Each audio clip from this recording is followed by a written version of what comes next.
Este painel tem duas apresentações. É o painel sobre crises, finanças e padrões de acumulação. E a primeira apresentação do Joris Gort e Andrew Brooks é uma apresentação online. O Dr. Michael Sambo é investigador do IES, é docente de Economia Internacional na Faculdade de Economia da Universidade Eduardo Mondlane, é mestre em Estudos de Desenvolvimento na especialidade Políticas Sociais para o Desenvolvimento, é mestre pela Universidade Erasmus International Institute of Social Studies, Holanda. É licenciado em Economia pela Faculdade de Economia da Universidade Eduardo Mondlane. As áreas de pesquisa do Dr. Michael são Cooperação Sul-Sul, Desenvolvimento Internacional e Movimentos Sociais Transacionais. Nesta conferência, o Dr. Michael vai apresentar a comunicação intitulada Crises e Desafios de Desenvolvimento em Crise em Moçambique, o papel do investimento direto estrangeiro. Obrigado, Dr. Yassir. Boa tarde e boa tarde a todos os presentes. Boa tarde também para aqueles que nos acompanham via as plataformas virtuais, quer através do Zoom, através do Facebook e também do YouTube.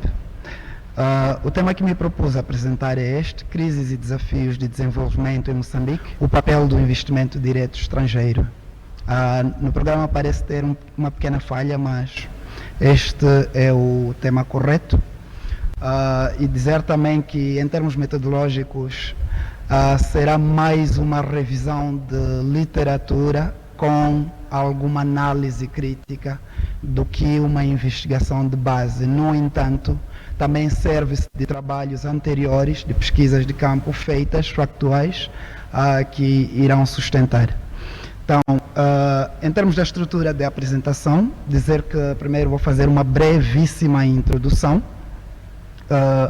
um enquadramento teórico, e depois vamos seguir para desenvolvimento e recursos naturais. Aqui a ideia é ver um pouco os conceitos de forma crítica, os aspectos que são levantados, e depois faremos a última sessão, que decidi chamar por Desafios e Pressupostos Explicativos sobre o caso de Moçambique para a questão das crises de desenvolvimento. Então, a título mesmo de introdução, é já do nosso conhecimento que Moçambique tem estado a apostar significativamente no investimento direto estrangeiro como uma política de desenvolvimento. Aliás, o investimento direto estrangeiro passou a ser um mito de ser, digamos, a principal fonte para o desenvolvimento, ou o principal instrumento para o desenvolvimento de economias em desenvolvimento, em particular de Moçambique, o que tem reflexo, por exemplo, em alguns documentos de política. Então, a ideia central por detrás disso é que o investimento direto estrangeiro geralmente é uma força para o crescimento e para o desenvolvimento econômico. E a pergunta que se coloca é: que possível efeito negativo é que o IDE pode ter nas economias receptoras? Até que ponto é que tais efeitos negativos, por exemplo, podem reverter em crises internas, ou pelo menos exacerbar crises externas sentidas ao nível do país? E em termos de problema, dizer que geralmente tem-se considerado o boom de recursos naturais em países em desenvolvimento como uma maldição. De certeza todos já ouviram falar de maldição de recursos, ou ainda o Dutch Disease, e vários outros apelidos que têm sido dados a esta teoria, digamos assim, para justificar o fraco desempenho econômico das economias, sobretudo que estão dependentes dos recursos naturais ou que experimentam um boom dos recursos naturais. E o ponto aqui que eu coloco como problema é que, Enquanto, por um lado, a literatura aborda esta perspectiva do boom dos recursos naturais como possível curse ou maldição, ignoram-se geralmente os mecanismos de financiamento à exploração desses recursos, que é o caso, por exemplo, do investimento direto estrangeiro, e bem assim também aquilo que seriam as possíveis relações que o investimento direto estrangeiro poderia ou não ter com as crises. E é isto que gostaria de debater, sobretudo com base na literatura, como já havia mencionado. Então, nesta primeira secção, em termos de enquadramento teórico, irei apresentar alguns conceitos. O primeiro é sobre o ID e o desenvolvimento, e aqui temos alguma literatura e argumentos que, sobretudo, tendem a suportar a ideia de que o investimento direto estrangeiro é um motor para o desenvolvimento, através do qual a maioria dos países em desenvolvido tem se sustentado. E entre os vários, temos aqui, por exemplo, do Marcuse, do Baldwin, entre outros, que dizem, por exemplo, eles explicam os mecanismos através dos quais o investimento direto estrangeiro promove o crescimento econômico em países receptores desse investimento. E, obviamente, falam do investimento de forma geral. Uma das explicações é que o ID cria externalidades positivas, elevando os níveis de produtividade nas respectivas firmas que recebem este investimento. Isto também pode acontecer através das transferências de competências, tecnologia das companhias, nesse caso as multinacionais, para as companhias domésticas locais, que irão interagir com estas multinacionais. As companhias locais, por outro lado, este é um outro argumento que é por estes outros investigadores, o Tangavelo e os outros. O que eles dizem é que as companhias locais podem beneficiar da transferência de tecnologia através das ligações a montante e a jusante com as companhias multinacionais. E, subsequentemente, poderão melhorar a sua produtividade e isso irá contribuir para o crescimento econômico. Por outro lado, os efeitos em cadeia do investimento direto estrangeiro, aquilo que chamamos de spillover effects, podem levar às mudanças estruturais da economia. E em Moçambique, em particular, temos estado a falar muito da questão da estrutura econômica, uma base afunilada, etc., e que há necessidade de mudar essa estrutura por causa dos prejuízos que eles acarretam. Em termos do ID ainda como base para o desenvolvimento, outros argumentos, como é o caso do Leonard Banamont, não é? E o Zhao, eles dizem que o investimento direto estrangeiro teve uma influência positiva maior sobre o bem-estar social nas economias de renda média relativamente às economias de baixa renda. Quer dizer, fazendo uma comparação, as de renda média têm uma melhoria de bem-estar em comparação com as de renda mais baixa. Isto implica ou indica que o efeito sobre o bem-estar social é sensível, digamos, à capacidade da própria economia que recebe, não é?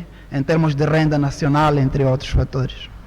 Por outro lado, também dizem que o investimento direto estrangeiro pode impactar o bem-estar social de um país, de forma geral, através do aumento, digamos, dos efeitos sobre o mercado de trabalho. Neste caso, o argumento é aquele já bastante conhecido, que o investimento direto estrangeiro cria postos de trabalho, etc., etc., e a partir disso pode-se alavancar, neste caso, o bem-estar social dos indivíduos, porque têm mais emprego, têm acesso à renda e, portanto, podem fazer face ao consumo.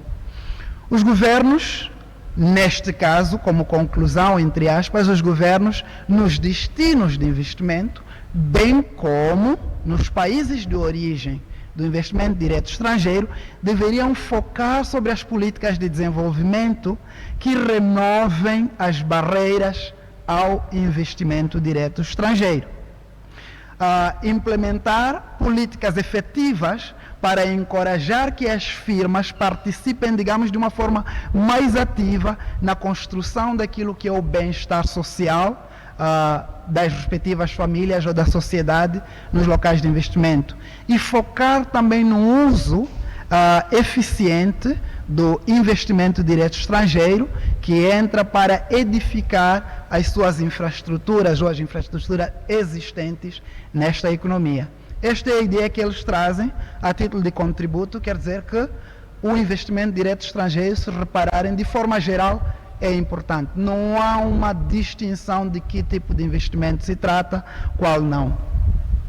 Então, por outro lado, o Sheng e os outros, penso que são chineses todos eles, eles dizem que o desenvolvimento financeiro pode ser benéfico para atrair o investimento direto estrangeiro. E neste caso, por desenvolvimento financeiro, estão a falar sobretudo da expansão da bancarização, que é importante e é bom para a atração do investimento. E é importante aqui notar que as tendências são de que o investimento direto estrangeiro é bom, é benéfico, deve ser incentivado a todo custo e mesmo que de olhos fechados, entre aspas. Então, não há aqui colocar nenhuma política, digamos, para poder normalizar os investimentos diretos estrangeiros, porque geralmente são benéficos. Mas, por outro lado, em economias, sobretudo, que dependem muito dos recursos naturais ou que têm booms de recursos naturais, como é o caso de Moçambique, com sucessivos booms de recursos naturais, desde o gás, o carvão, entre outros, e agora estamos a falar além dos recursos, nesse caso, hidrocarbonetos energéticos, estamos a falar também em termos de minerais. A respeito da maldição dos recursos, que é também conhecida como o paradoxo da abundância ou o paradoxo da riqueza, dizer que o que este paradoxo reza de forma geral é que países com abundância de recursos naturais, entre fósseis e minerais, geralmente tendem a ter um baixo nível de crescimento econômico. Por outro lado, os outros, sobretudo políticos, reparam também para uma baixa democracia e piores resultados em desenvolvimento em comparação com outros países, nesse caso, que não sejam ricos em recursos naturais.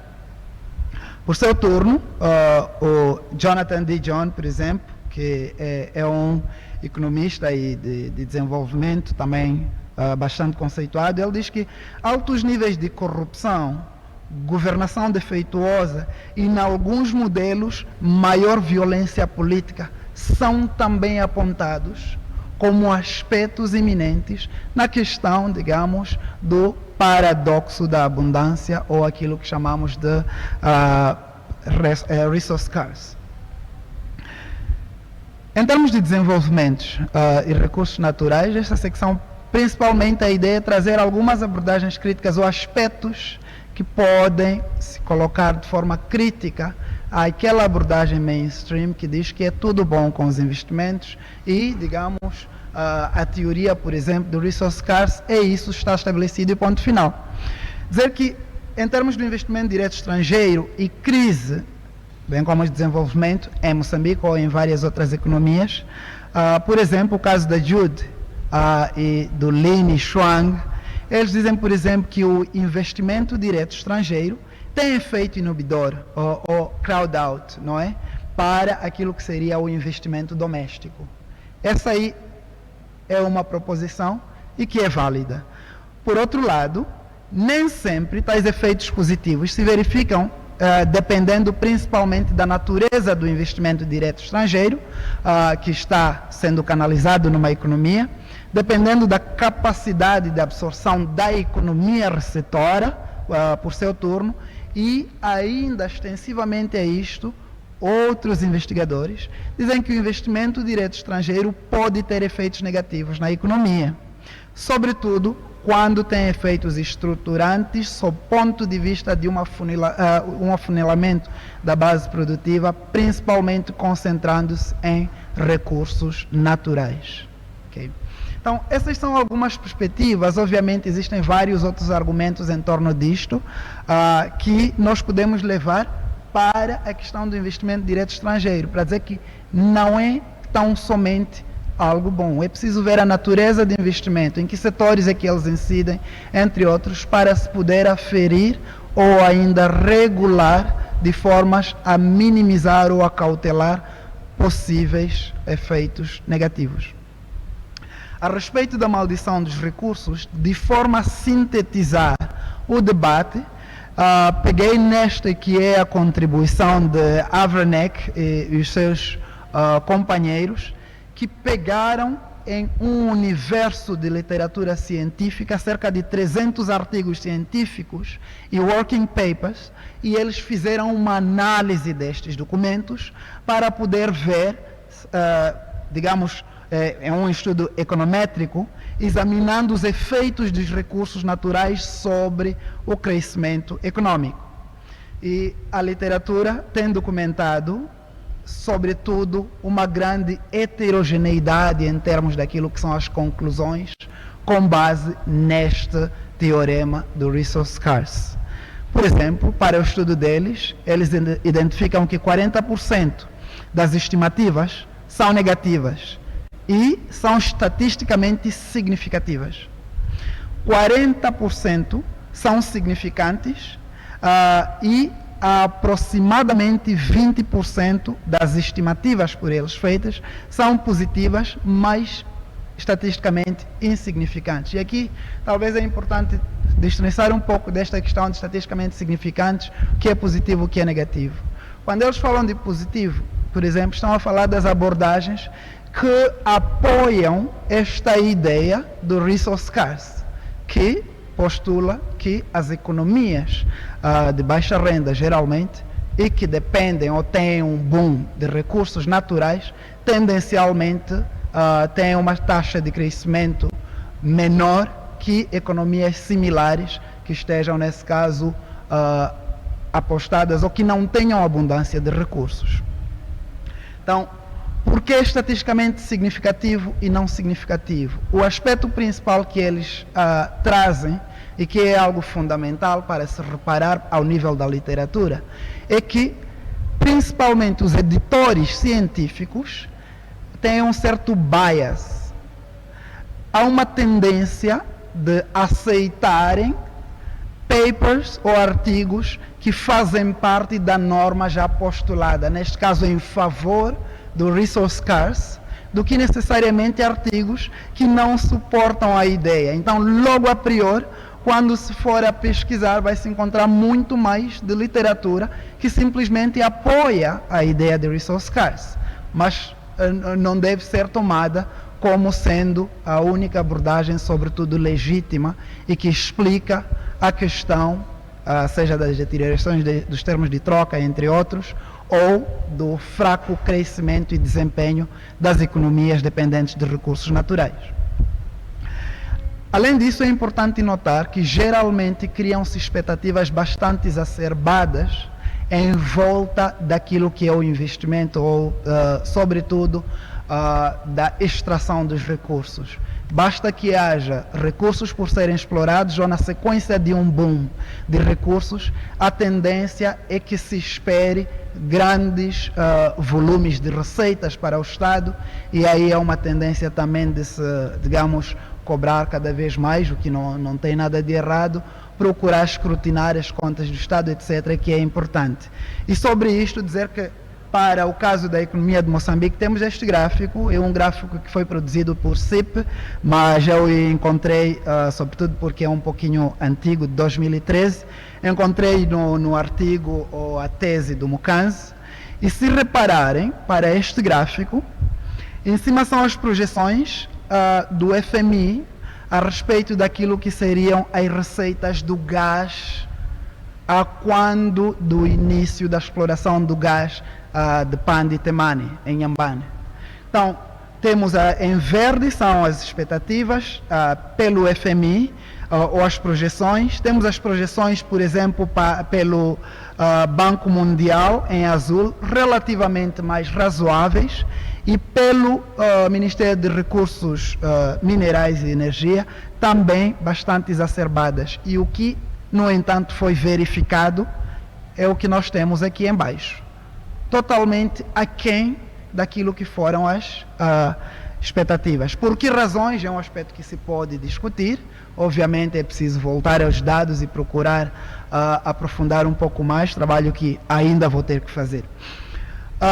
Conciliando as abordagens, aqui, para mim, o ponto é dizer que não podemos ficar apenas no resource scarce e esquecer das dinâmicas que o investimento direto estrangeiro gera, principalmente em economias como a nossa de baixa renda, em que para explorar os tais recursos, bem como para os descobrir, depende do investimento direto estrangeiro. Então, entre aspas, são dinâmicas que são geradas pelo investimento direto estrangeiro, mas que a literatura tende a omitir ou excluir o investimento direto estrangeiro da análise, provavelmente por causa da ideia de passar esta imagem positiva em relação ao ID. Então, o uso dos recursos é um problema econômico e político de estágios, digamos, ou de estágios múltiplos, que requer investimento privado para a descoberta, para a extração dos recursos, requer também os regimes fiscais para a captação de receitas, os gastos que devem ser, nesse caso, normalizados por lei ou judiciários, digamos assim, as decisões de investimento que também é preciso que sejam normalizadas, sejam cautelosamente tomadas, e as políticas para gerir a volatilidade neste caso e mitigar os impactos adversos no resto da economia. Este é um dos contributos que o Van Abels traz, que praticamente é algo que também já temos vindo a discutir um pouco no IES. Portanto, em economias menos desenvolvidas, o investimento direto estrangeiro é parte fundamental dos processos extrativos. Nesse caso da extração dos recursos naturais, e não se deve dissociar da análise daquilo que nós chamamos de maldição de recursos. Contrariamente à imagem que se pretende passar, digamos, de uma preocupação com o desenvolvimento, que é a preocupação que se diz que o investimento direto estrangeiro poderá fornecer. O investimento direto estrangeiro, tenho aqui depois um extrato do World Investment Report de 2007, do Banco Mundial, aliás, das Nações Unidas, UNCTAD. Ele traz claramente, nós havemos de ver logo a seguir, que principal motivação para as companhias multinacionais fazerem um investimento direto estrangeiro em países como a África é praticamente o lucro, não há outra coisa, senão talvez as expectativas de lucratividade dos ambientes de negócio, entre outros. Temos aqui, eles reportam que cerca de 36 bilhões de dólares em 2006 foi, digamos, o total do influxo de investimento direto estrangeiro na África, que dobrou os níveis de 2 anos anteriores, que foi 2004. Isto foi devido ao aumento do interesse em recursos naturais, em primeiro lugar, contrário à questão de apenas a maldição dos recursos.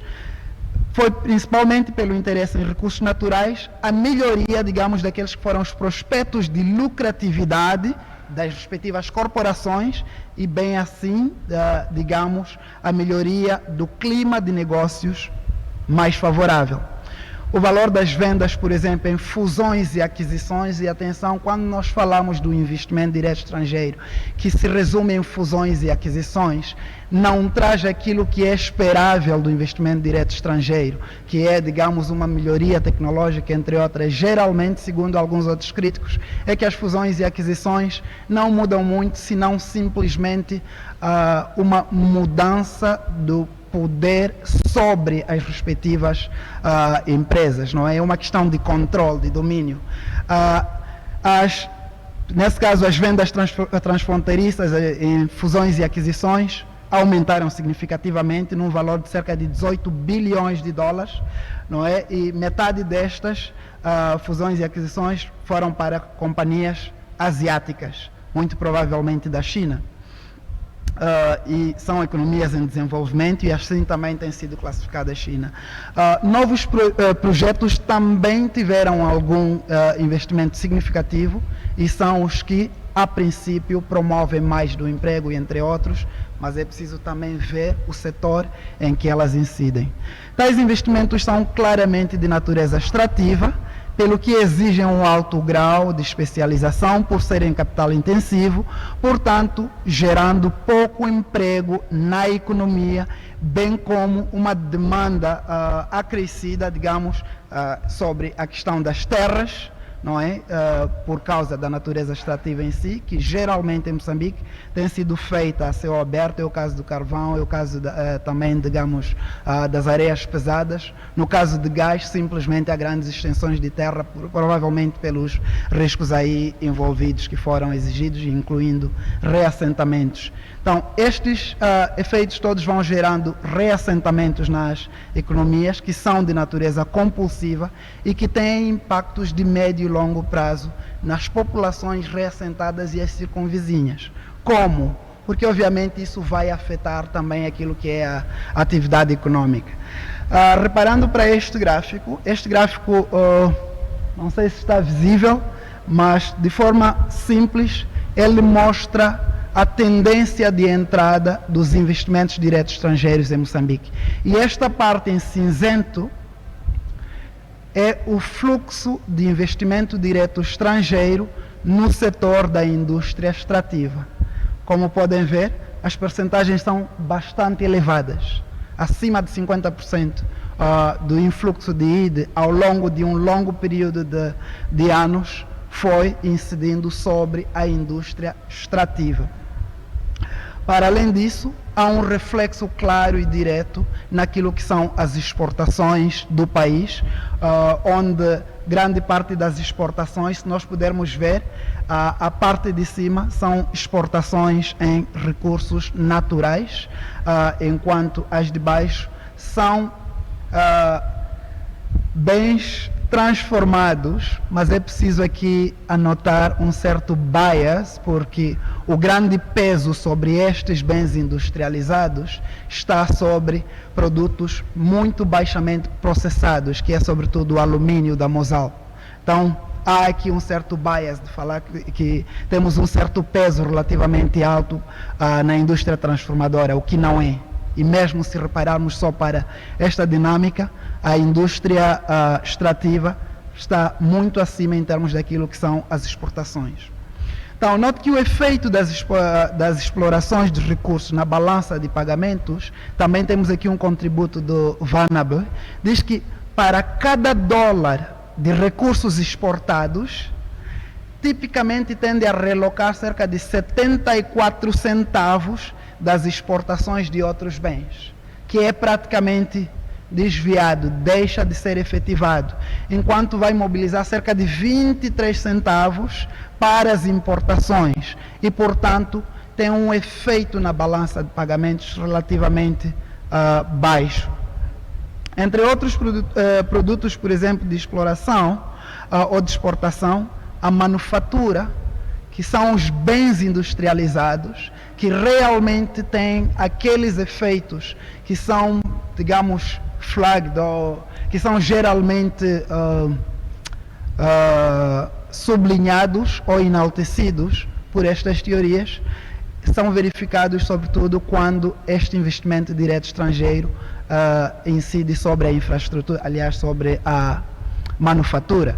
E para o caso da manufatura, é exatamente um dos setores que mais facilmente sofre os efeitos, digamos, dos recursos investidos para a exploração em recursos naturais. Então, o boom dos gastos resultantes, por exemplo, de recursos diminui outras atividades econômicas ou também pode expandir dependendo do que for a capacidade de resposta da oferta da economia receptora. Esta é uma outra conclusão para Vanabels, mas que, ao mesmo tempo, para o nosso caso, é preciso investigar e, além disso, discutir um pouco mais. Como? Os contributos, por exemplo, de Vanabels, embora fazendo para justificar a teoria de resource scarce, eles também se aplicam para o caso de investimento direto estrangeiro na indústria extrativa, onde os recursos sociais são imputados, digamos, os custos sociais, quis dizer, são imputados às comunidades e em resultado ou resultando naquilo que é a contração da oferta ao nível local e, como falei, muitas das vezes também com efeitos para as outras áreas, o que de certo modo pode exacerbar os efeitos de uma qualquer crise, isto é, havendo uma baixa produção e produtividade, sobretudo dos bens alimentares e daquilo que são os produtos de primeiras necessidades, significa dizer que as populações são sujeitas, sobretudo, aos mecanismos de mercado, compra e venda. E, nesta situação, uma crise ou um choque da oferta, por exemplo, dos cereais, vai ter efeitos muito mais acentuados para estas comunidades, para a população de forma geral, porquanto não há produção. Diversas atividades econômicas são afetadas por causa da exploração destes recursos naturais. É o caso dos ressentamentos compulsivos em particular, incluindo, por exemplo, a pesca, a mineração artesanal, sobretudo, o artesanato, o latifúndio, a caça, a agricultura e a pastorícia, que são todas elas fundamentais para a reprodução social em qualquer meio. Sim, portanto, Michael. já estou a terminar, muito obrigado. Portanto, as populações se tornam cada vez mais vulneráveis em resultado desta natureza de investimento, sobretudo extrativa, e as suas consequências nefastas, quer com, por um lado, as deslocações forçadas, quer por outro lado, as destruições ambientais e vários outros efeitos que são gerados na economia. Assim, podemos dizer que as populações se tornam mais vulneráveis e, portanto, quando não são assistidas, é de se presumir que também se tornem cada vez mais suscetíveis, quer a efeitos de crises, quer também a probabilidades de mobilização para conflitos, que podem deflagrar em conflitos violentos. Esta é a ideia geral que eu me propus a apresentar e estarei feliz em poder ter os vossos contributos durante o debate. Muito obrigado.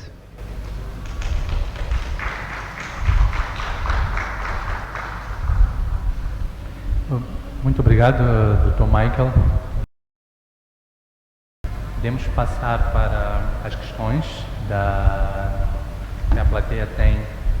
A apresentação feita pelo Dr. Michael, uma apresentação extremamente elucidativa, conhecendo o Dr. Michael e o forte conhecimento que ele tem sobre economia internacional e investimento de direito estrangeiro. Penso que dá-nos espaço para um enorme debate à volta do investimento de direito estrangeiro, que são dinâmicas que apresentam um grande impacto para a economia de Moçambique e num contexto em que a economia mundial experimenta crises sistémicas, isso tem impacto na conjuntura internacional e tem impacto também na composição e no papel do investimento de direito estrangeiro. Está aberta a sessão de perguntas para as pessoas que estão cá na plateia. Então, quem quiser fazer uma pergunta, por favor, peço que levante a mão, identifique-se e pode fazer a sua pergunta à volta da apresentação feita pelo Dr. Michael. Sim, já temos aí uma questão. Está? Já é tarde. Boa tarde, professor. É um prazer enorme poder estar aqui. É a primeira vez que eu estou em contato com o professor e é bastante gratificante esse momento acadêmico que o professor proporcionou aqui. Infelizmente, eu não sou formado nas áreas de ciências econômicas e por aí em diante. Meu nome é Nélio Mungoi, não representa nenhuma instituição, infelizmente. A pequena reflexão ou questão, não sei como é que o doutor vai encarar isto, mas se nós voltarmos um pouco para a história de Moçambique antes da independência, nós vamos observar esse comportamento. Moçambique enquanto colônia portuguesa, da preferência pelo investimento direto estrangeiro. Não vou entrar em detalhes sobre que situações, mas desde as companhias, etc. e tal, tudo isso mostra a grande preferência que o Estado colonial português teve no investimento direto estrangeiro. Perguntar se atualmente isso é ou não é uma herança do colonialismo português, a resposta seria bastante óbvia. Portanto, o que me inquieta nesse momento é, junto com o professor, procurar saber o que nos impossibilitou, pós-independência, de seguirmos um caminho original nosso que não fosse produto da herança colonial portuguesa. Obrigado. Ok, muito obrigado. Mais uma questão? Mais questões? Sim, temos ali.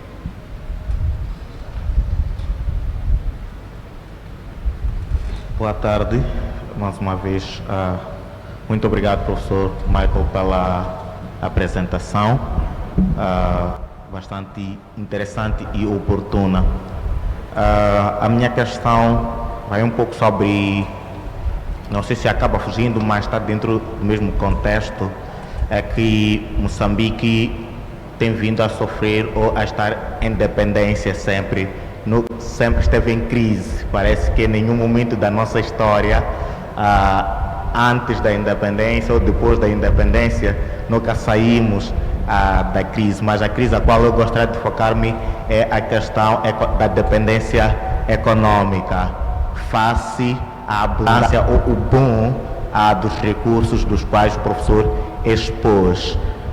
Autores como Hirschman, da escola do CEPAL, por exemplo, no seu estudo em Colômbia, ele diz que o problema dos países em via de desenvolvimento não são os recursos naturais, não são os recursos humanos, nem são os recursos financeiros, mas a fraca capacidade dos líderes tomarem as decisões. E no contexto moçambicano, professor, quais são as justificativas que nós podemos trazer como a base da permanência na dependência face ao boom dos recursos que nós temos? Alinhado a isso, existem vários financiamentos para o desenvolvimento. Desde 75 a 83 tivemos a cooperação socialista, 83 ou 82 até 2000 tivemos a cooperação capitalista e depois tivemos a cooperação sul-sul de 2000 até a esta parte. Mas mesmo assim continuamos sendo o país do My Love, das covas. Em cada estação de cheias ou fenômenos naturais, voltamos a crises profundas das quais nós somos vítimas ano após ano.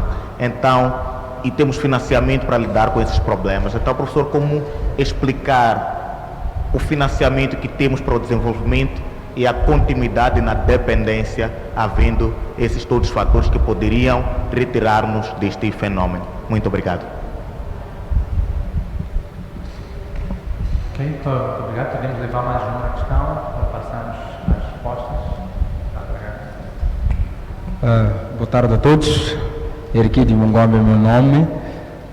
Sou consultor empresarial e uma das minhas áreas é mesmo a questão da viabilidade, olhar para a viabilidade econômica dos negócios.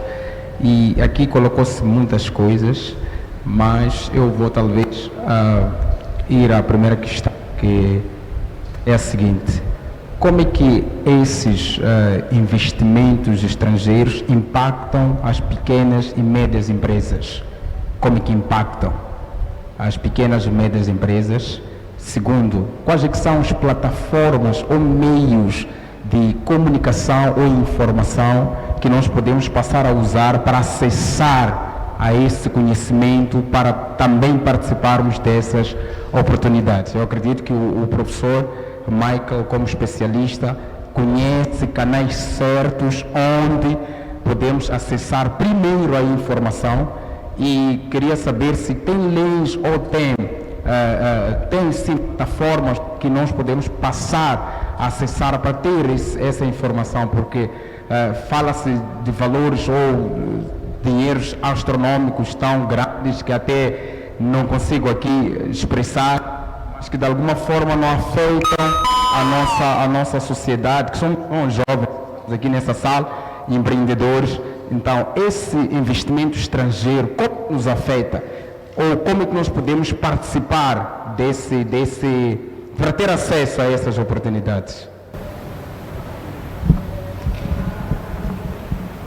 Ok, muito obrigado. Podemos passar a palavra ao Dr. Michael para responder às 3 perguntas que foram feitas, e depois das respostas dele passaremos para uma segunda leva de questões. Obrigado. Obrigado, Dr. Yasfir. Conseguem ouvir? Sim. Tá? Ok. E muito obrigado também pelas questões. Penso que houve atenção suficiente e as questões são muito relevantes. Obrigado por todas elas colocadas. São perguntas que ajudam a pensar e ajudam também a desenvolver um pouco mais, não é? Toda a vida.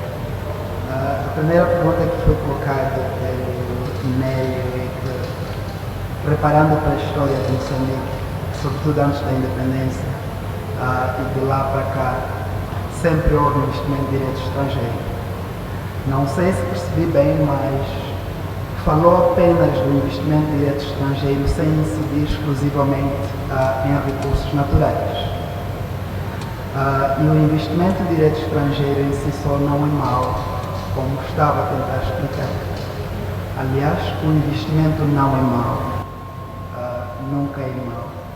Porém, elevadíssimos volumes de investimento concentrados em um setor único, e um setor que geralmente apresenta fracas ligações com outros setores, quer a montante, quer a jusante, que é o caso dos recursos naturais, porque não são processados dentro da economia.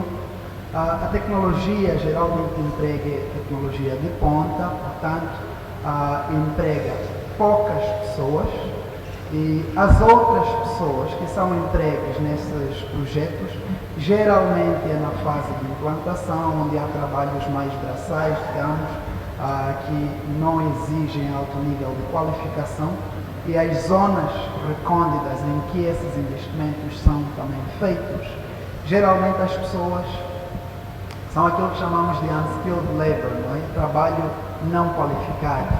Portanto, podem se juntar durante as primeiras fases de construção dessas fábricas ou empresas, mas depois acabam sendo despedidos, ficando apenas com tarefas marginais, como é o caso das limpezas, do serviço de guarda, entre outros, mas trabalho não qualificado.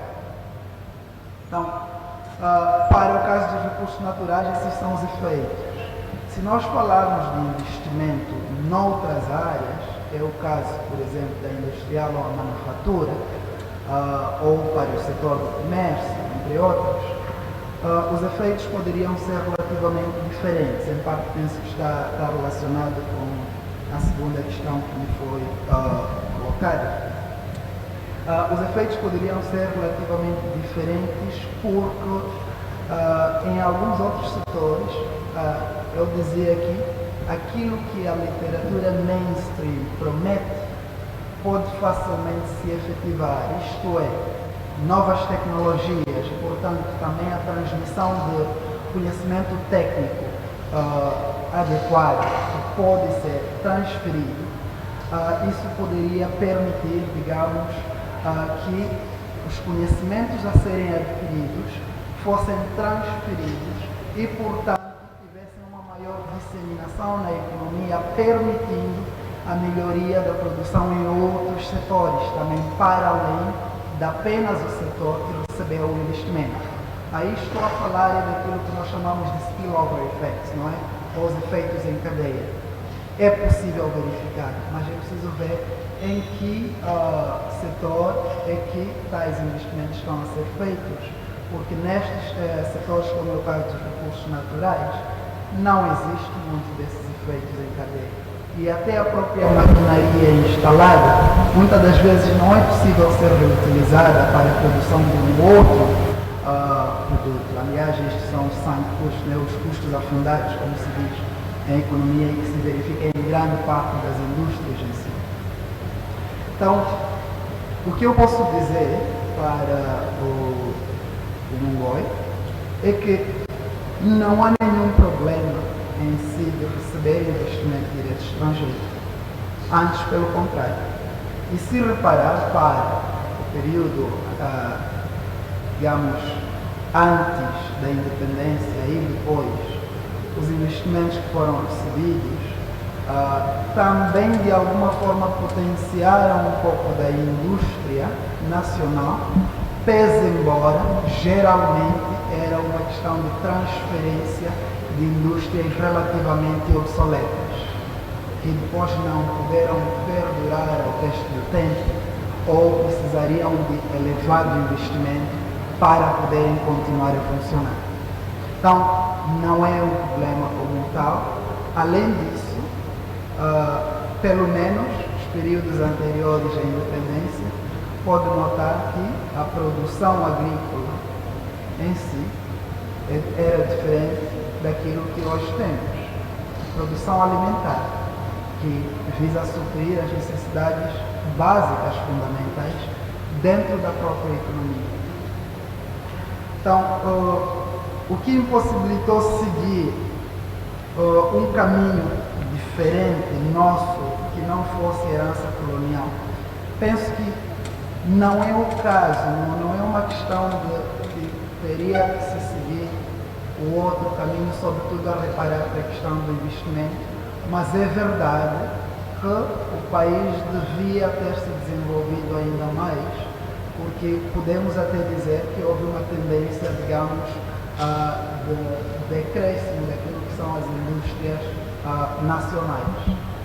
Então, para que isso tivesse acontecido, era preciso que as políticas econômicas tivessem em conta todos os outros fatores, sobretudo a partir do momento que grandes fluxos de investimento direto estrangeiro começaram a se verificar na economia de Moçambique, sobretudo depois do Acordo Geral de Paz de 1992, não é? E com as primeiras eleições, etc., e o clima de negócios foi melhorando com o estabelecimento da paz, e isso de alguma forma possibilitou a entrada massiva de investimento direto estrangeiro, e grande parte do mesmo, como já mencionamos, para a indústria extrativa, que é o que estava a tentar mostrar que tem efeitos relativamente adversos. A segunda questão que me foi colocada foi a respeito de Moçambique estar sempre em crises. Realmente Moçambique está sempre em crises. Se não é crise de guerra, é crise de fome, é crise de etc., é isto e mais aquilo. Mas há quem diz que as crises não são um problema. Elas permitem a adaptação, não é? E à medida que nos vamos adaptando de uma para outra crise, isto é, aprender a lidar com as adversidades, as condições adversas que acontecem, são choques, são naturais, sempre vão existir. Mas poder ultrapassar de forma positiva é o que faria a diferença. Então, crise da dependência econômica face ao boom de recursos naturais. Essa é a questão que coloca e fala também do problema da fraca capacidade dos líderes africanos em tomarem decisões, que um certo pensador falou disto. Qual é a razão para não nos desenvolvermos se tivermos financiamento para o desenvolvimento? É isto, não? São as questões, ou se perceber.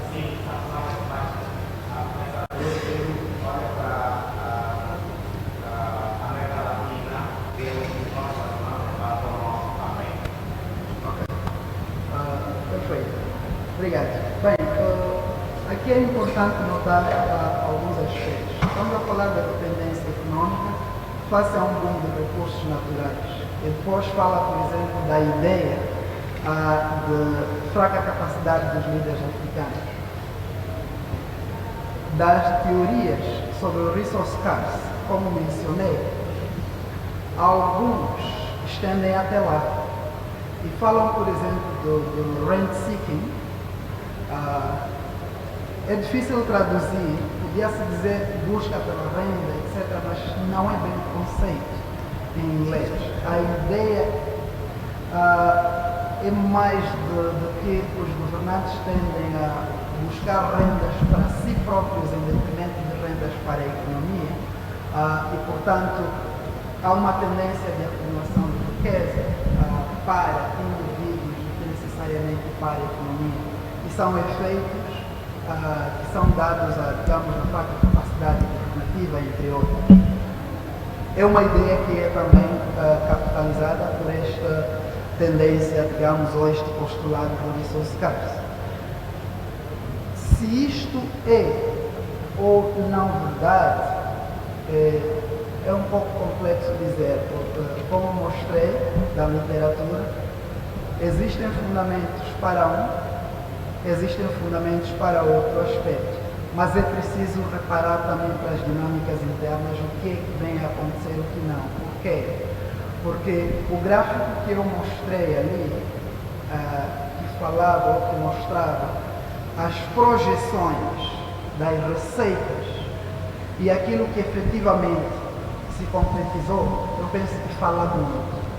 E é verdade que se nós formos a questão político-económica em Moçambique, vamos também reparar para os elevados incentivos fiscais que os governos têm estado a dar para os projetos de investimento direto estrangeiro.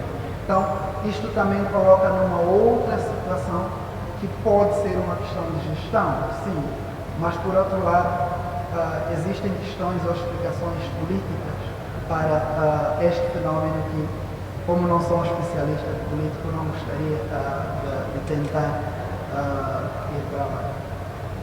A respeito da razão para não nos desenvolvermos, se nós temos tido financiamento ao desenvolvimento, esta pergunta é, digamos, provocadora. É provocadora e tendenciosa, por uma simples razão. Financiamento ao desenvolvimento é uma coisa. E quando nós falamos em financiamento, nós estamos a falar, por exemplo, de empréstimos, devem ser pagos, devem ser reembolsados. E se nós repararmos, por exemplo, vamos falar depois do Acordo Geral de Paz, nós começamos por um fluxo enorme de apoio ou ajuda humanitária.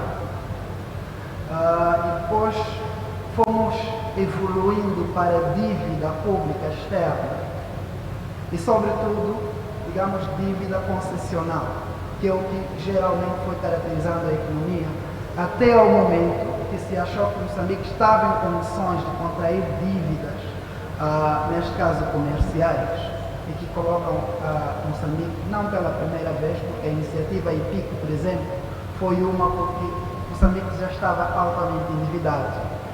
Parece, é uma proposição, digamos, parece que o governo tem reparado nos recursos naturais como uma alternativa ao seu próprio financiamento, mas talvez de uma forma relativamente errada, porquanto os incentivos fiscais a esta indústria são exacerbados, de forma que não permitem captar recursos para reinvestir na economia. Então, quando fala de por que é que nós não desenvolvemos enquanto temos tido este financiamento ao desenvolvimento, acho que já percebe onde fico. Os fluxos financeiros que têm estado a entrar em Moçambique têm diferentes, digamos, abordagens ou mecanismos pelos quais eles entram. E além disso, se nós repararmos, por exemplo, para a ajuda, sobretudo a ajuda financeira que vinha em forma de dívidas bonificadas, é preciso reparar para a literatura que fala da questão da ajuda condicionada, o tied aid, né? O que significa isto dizer?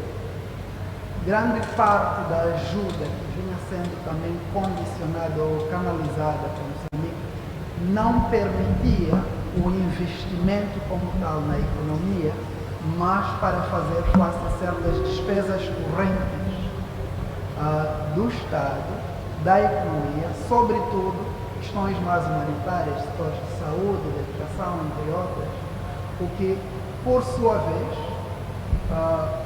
não puderam gerar os efeitos de reprodução do próprio dinheiro em si, se posso assim colocar.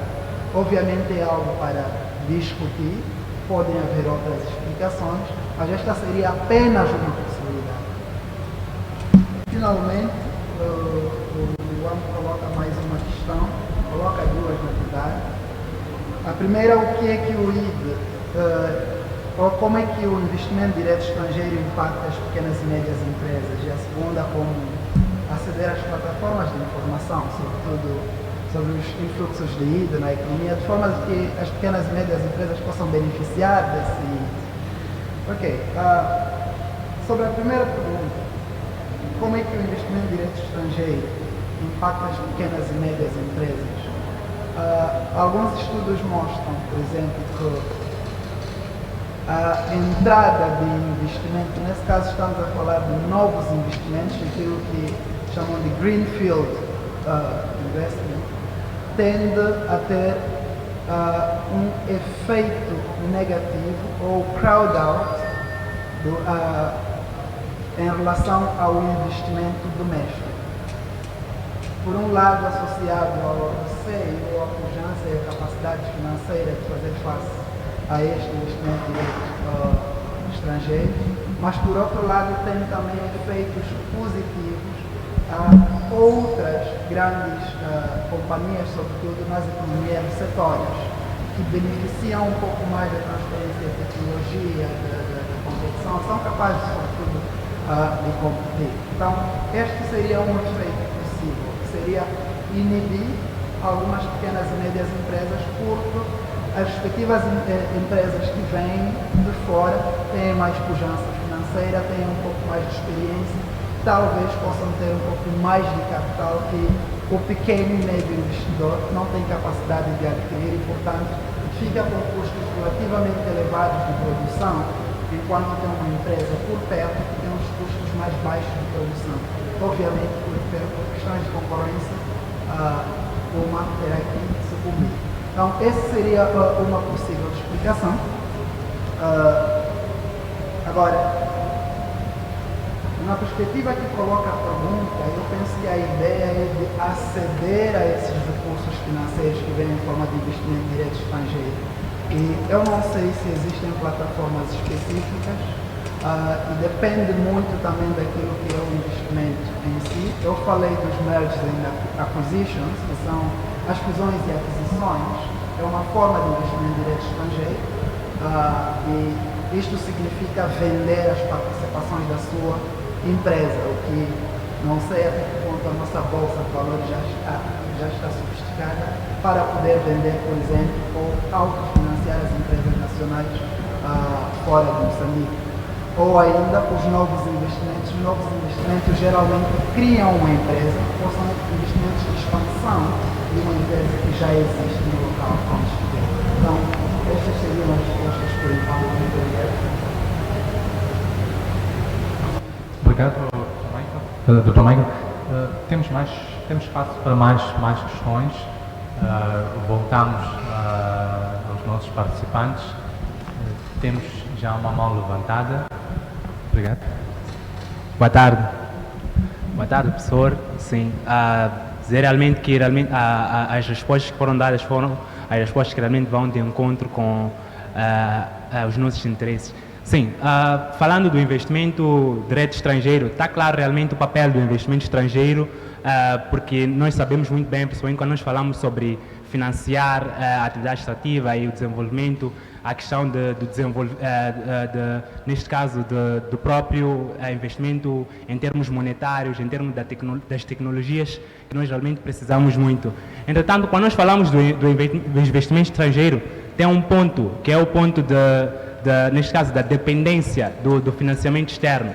E nós vimos isso a título de exemplo no escândalo, neste caso, das dívidas ocultas, que alguns dos nossos colaboradores internacionais acabaram se retirando, caso do FMI, Banco Mundial, e isso acabou levando mesmo a nossa economia a uma certa paragem, a uma redução do nosso ritmo econômico, que era por causa dessa questão de desenvolvimento. Então, colocar, digamos, o investimento estrangeiro como a base, neste caso, do financiamento para o desenvolvimento nacional, o caso também das indústrias extrativas, não seria, de certa forma, atrasar, digamos, essa emancipação, neste caso, do nosso país, em termos de financiamento interno? Então, como é que nós podemos conciliar essa necessidade que nós temos do investimento estrangeiro, caso das tecnologias que são muito necessárias, principalmente falando de um setor muito complexo como a indústria extrativa? E como é que nós podemos conciliar esse ponto, essas necessidades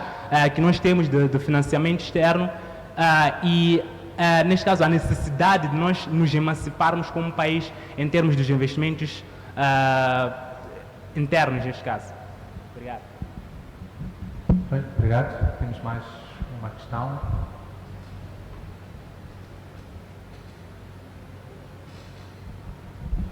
Boa tarde, professor. Muito obrigado pela explanação. Na verdade, foi bastante elucidativo quando fala sobre o ID e o papel do ID no desenvolvimento de Moçambique. Bom, quando nós olhamos para a literatura, e não só, mas a própria realidade do mundo, podemos ver que existem duas posições.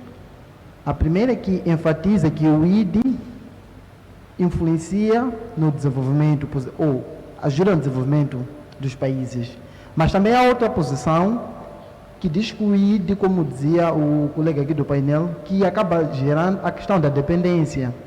Olhando para um país como Moçambique, a semelhança de vários outros estados africanos, no meu entender, olharmos para a questão da ajuda ao desenvolvimento, como referia, ajuda ao desenvolvimento, olhar para a questão do ID como condições para o desenvolvimento do país, eu penso que, no meu entender, olhando para uma análise de Moçambique, face essas várias crises que nós temos passado, eu penso que é um pouco séptico nós já olharmos para esta posição.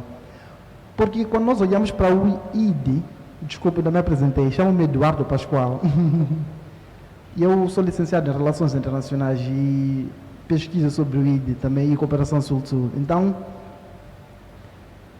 a questão do ID, os países quando investem nos outros países, a semelhança de Moçambique, como temos a questão dos investidores americanos, europeus, mesmo sul-africanos, a questão nós podemos ver que os capitais, boa parte do capital é repatriado para o estado em que o ID provém, ou de onde o ID sai. E, portanto, nós acabamos tendo uma condição, ainda que nós tenhamos o know-how, a questão da transferência da tecnologia, mas acabamos ficando numa questão da dependência e não só o condicionalismo. O nosso desenvolvimento acaba sendo atrasado, entre aspas. Então, eu penso que convido a todos nós a refletirmos um pouco mais sobre essa questão do papel mesmo, olhamos para o ID como um fator de desenvolvimento mesmo para o nosso país, porque a longo prazo nós podemos ver que pós-Guerra Fria, os países africanos, os países ocidentais começaram a olhar os africanos, o continente africano como uma potência para desenvolver o investimento do estrangeiro. Mas se nós formos a estudar o ID, vamos perceber que boa parte do ID são canalizados para países desenvolvidos. Estados Unidos, China, os demais países europeus são os centros, são os países que mais recebem investimentos estrangeiros, se nós formos analisar. Então, é basicamente este comentário que eu queria fazer. Muito obrigado. Obrigado. Mais uma questão? Surgiram mais algumas questões. Mais uma vez agradecer as respostas. Professor, talvez não seja uma questão direta, mas só quero a tua opinião como docente. Encoraja o empreendedorismo em Moçambique para jovens? Encoraja esses jovens a construir projetos, e a concorrer a esses financiamentos e investimentos? 2. Acha que Moçambique está preparado para tanto investimento estrangeiro que recebe, ou precisa parar um pouco e organizar-se melhor e organizar melhor as plataformas para novos investimentos? E talvez uma outra que surgiu agora, os balanços ou os relatórios que geralmente são divulgados em relação à aplicação desses investimentos, o professor concorda com esses relatórios? Ok, obrigado. Tem mais uma questão que vem dos participantes online. A questão é a seguinte, Michael. Se Michael aconselha a política de imposição de restrições e definição de setores específicos para o investimento direto estrangeiro em Moçambique. É uma questão levantada pelo Estevão Comé, que está a participar através da plataforma online. Então, penso que podemos... Há mais alguma questão? Ok. Não há mais? Então, eu tenho uma questão. Eu penso que depois dessa podemos fechar para que o Dr. Michael responda. A minha questão é a seguinte. Moçambique criou uma enorme dependência em relação à atração de investimento direto estrangeiro como modelo de desenvolvimento, e isso é notório quando nós olhamos para as dinâmicas de exploração de vários recursos que estão a ocorrer no país. E num contexto em que a narrativa política e de transformação económica tem estado a ganhar espaço, e tirando a narrativa política, a necessidade de transformação económica de Moçambique com vista a um crescimento sustentado e desenvolvimento da economia de Moçambique. Portanto, como é que nós podemos conciliar um padrão de crescimento económico baseado na atração de investimento direto estrangeiro com a necessidade urgente que a economia de Moçambique tem de transformação económica? Esses dois momentos são possíveis de serem transformados em prol do desenvolvimento da economia de Moçambique, ou devemos encontrar outro modelo de desenvolvimento? Muito obrigado. Algumas questões são tentadoras que acho que posso me escusar depois de responder, que são mais de opinião, não sei. A primeira questão que foi colocada nesta segunda leva foi por causa da questão de colocar a base do financiamento no IDE. Não seria condicionar o desenvolvimento, não é? Penso que essa é a pergunta dominante, porque se repete. Pois o Eduardo coloca sobre a posição do IDE a influenciar o desenvolvimento e a questão da ajuda ao desenvolvimento. Boa parte do IDE são canalizados sobretudo para o setor extrativo, por isso, né? Mas não sei se peguei a questão, que é uma questão de dependência também, não é? Tudo bem, obrigado. Eu falava mais a questão de olharmos para a questão da ajuda externa e olharmos para o IDE como um condicionalismo ou como fatores de desenvolvimento. Eu fazia essa ligação entre a ajuda externa e o IDE. Essa questão apesar do fluxo massivo do investimento, mesmo assim Moçambique tender a ter uma base de desenvolvimento muito irrisória. Isto por quê? Porque se não formos analisar o IDE, o termo IDE, investimento direto estrangeiro, os recursos são devolvidos depois aos países de origem. E nós acabamos ficando praticamente, vou usar essa expressão, sem nada, assim dizemos, podemos dizer. Porque os países vêm aqui, investem e depois querem algum retorno. E eles não vêm aqui, investem e depois querem desenvolver ao estado em que é direcionado, mais por aí mesmo. Tudo bem, obrigado. Muito obrigado. Eu estava mesmo a fazer as perguntas porque as questões estão bastante relacionadas e depois tem se aconselha ou se aconselha ou não a política de restrição do investimento direto estrangeiro, E finalmente, o Dr. Yassir colocou uma pergunta que é bastante mais conciliadora sobre a necessidade de crescimento econômico e não só, mas a transformação da base econômica. É possível? Então, o que é que eu posso dizer de forma...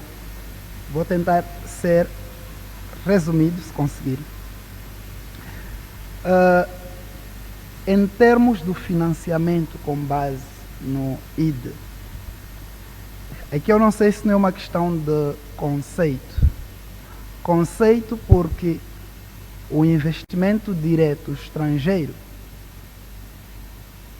significa dizer que temos investidores em algum ponto fora da nossa fronteira que identifica uma oportunidade de negócio em Moçambique e em muitos casos, é bom sublinhar, porque num artigo anterior, penso que é o 2020 do Desafios para Moçambique, tem lá um quadro ou um gráfico que fala, por exemplo, das fontes de financiamento deste ID, do investimento direto estrangeiro.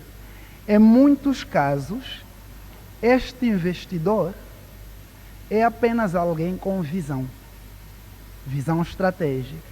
Identificou recursos, identificou oportunidades dentro de um país, como é o caso de Moçambique, vai mobilizar recursos à banca internacional, ok? Ou os mercados financeiros internacionais, mobiliza recursos para poder vir e explorar.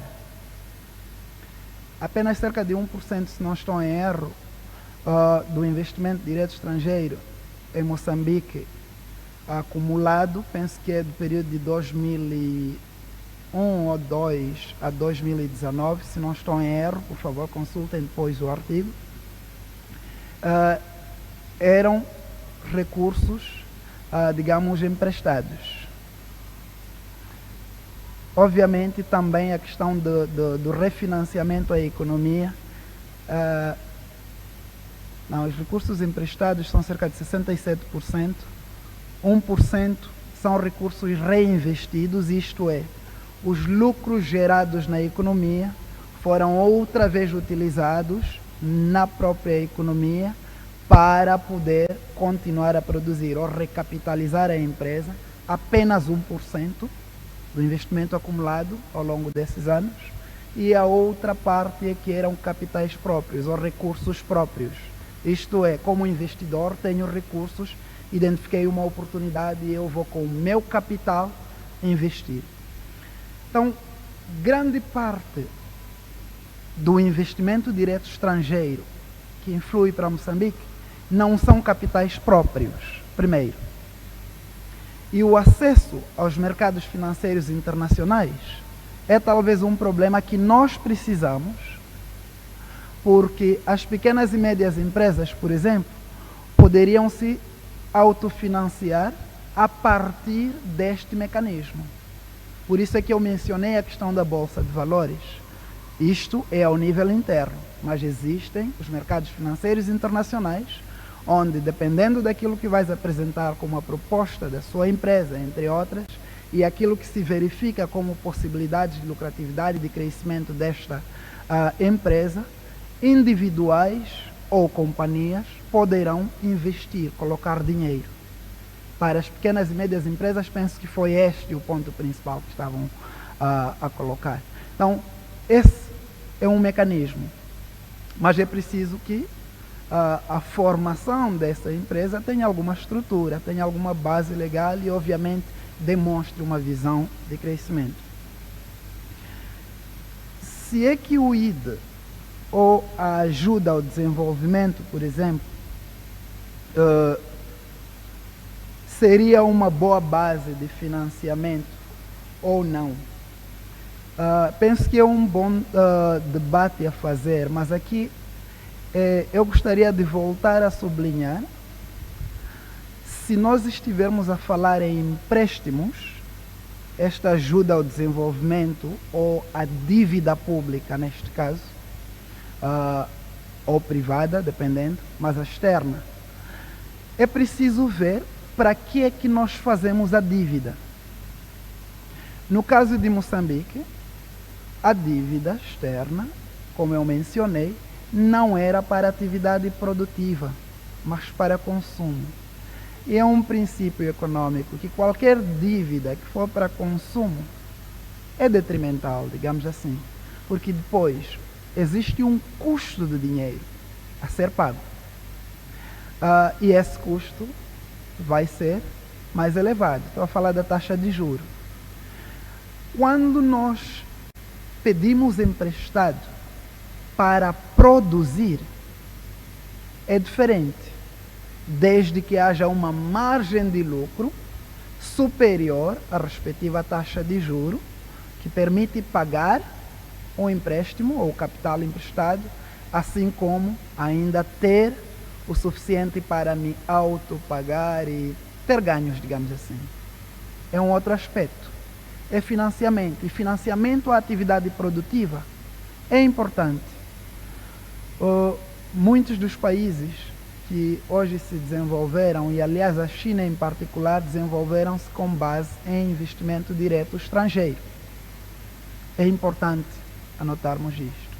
Agora, a pergunta é: este investimento direto estrangeiro não deve ser regulado, deve simplesmente ser acarinhado, independentemente de qual é o setor? E depois, alguém colocava a pergunta: será que aconselharias a restrição ao investimento direto estrangeiro? Talvez o ponto não é esse. Mesmo se nós falarmos do investimento direto estrangeiro para a extração dos recursos, uma política favorável ao desenvolvimento seria que se exigisse, por exemplo, a transformação dos recursos até um certo nível. E, numa primeira fase, é até um certo nível à medida que se vai crescendo. Por exemplo, nós temos grandes explorações, já ouviram todos falar de Kenmare Resources PLC. Talvez já tenham ouvido falar, por exemplo, da AU Mozambique Mining. Provavelmente ouviram falar desta mineradora que está aqui em Gaza e ainda não está a explorar, mas comprou a mina e ainda está lá. Todas elas estão a explorar ilmenite, rutilo e zircão. Para que é que são usados esses materiais?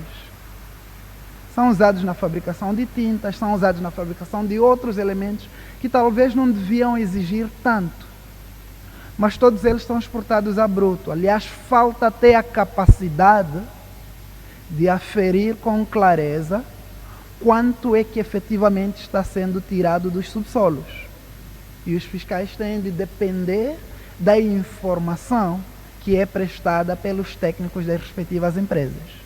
Quer dizer, perdemos pelas receitas, perdemos pela criação de emprego, porque a criação de emprego seria a questão de cadeia de valor, que é exigir níveis de processamento ao nível da economia que permitiria maior empregabilidade. Permitiria também um consumo interno. Se estivéssemos o boom, digamos, se formos na moda do boom, estamos num certo boom das construções em Moçambique, pelo menos nas grandes cidades, é o caso de Maputo, e suponho que também em algumas capitais provinciais. A construção tende a crescer. Mas onde é que se produz tinta em Moçambique? A matéria-prima para a produção de tinta sai de Moçambique. Okay? A cadeia de valor seria colocar, isto seriam as políticas para o desenvolvimento com base na matéria extrativa, na indústria extrativa. É possível. E eu penso que os países que têm se desenvolvido tiveram que assumir tais políticas e não simplesmente esperar spillover effects, que nunca vão acontecer enquanto tudo está sendo extraído em bruto. A única política, talvez, que tem sido reforçada significativamente é a política do emprego, a cota de empregos que devem ser para trabalhadores moçambicanos e os estrangeiros. Isto sim, com bastante afinco, tem-se estado a colocar esta limitação. É importante? Sim. sim, mas existem outras políticas que podiam ser, digamos, usadas ou aplicadas para poder tirar maiores benefícios. O ponto não é restringir ou não restringir, é como é que se pode fazer diferente. Como é que podemos atrair investimento direto estrangeiro que venha para áreas mais produtivas? A indústria manufatureira, por exemplo. Falei várias vezes que é uma indústria que tem mais spillover effects do que as várias outras. E tenho estado a repetir, a indústria metalomecânica ou metalúrgica são indústrias que vale a pena apostar, porque em termos dos efeitos, os spillover effects, nesse caso, são muito maiores comparado a várias outras indústrias. Mas o que é necessário para atrair esse tipo de indústrias em Moçambique? É necessário investir. Parece redundância, mas é preciso investir em infraestruturas, é preciso investir em capacidade técnica, formação de recursos humanos para lidar com tecnologias que venham e sermos capazes não somente de lidar com elas, mas de absorver a tecnologia. É preciso investir em pesquisa e desenvolvimento, é preciso investir para tirar proveito do investimento. E como é que vai a nossa qualidade de educação? Penso que é outro debate.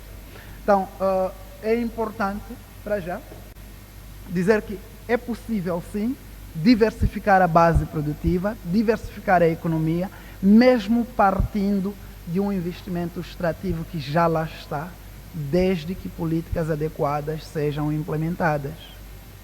E é possível também captar as receitas que são geradas desta indústria extrativa é um bem. Nós temos, eu não acredito na maldição de recursos.